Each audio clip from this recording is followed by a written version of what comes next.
Hello দোস্ত, সবাই কেমন আছেন? আশা করি সবাই ভালো আছো। তো আজকে নিয়ে আমার 6-এর 8 দিন।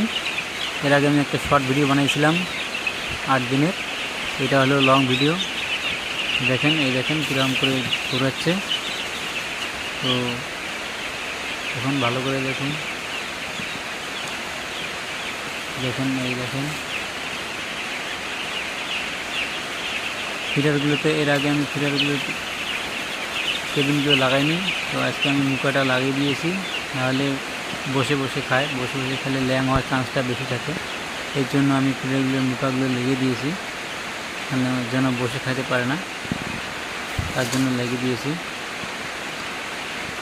আর আমাদের এদিকে একটু বৃষ্টি চলছে, বৃষ্টির জন্য আমি একটু লাইটের ব্যবস্থা করে দিয়েছি, ঠান্ডা ঠান্ডা ভাব। তো তথাপিও একটু ঠান্ডা ঠান্ডা ভাব, বাচ্চায় গায়ে লেগে দিয়ে বসে থাকে। তো একটু হিট দিতেছি বাল্ব দিয়ে। দেখুন, আশা করি সবাই ভালো আছেন বন্ধু। লাইক, সাবস্ক্রাইব, কমেন্ট করতে ভুলবেন না।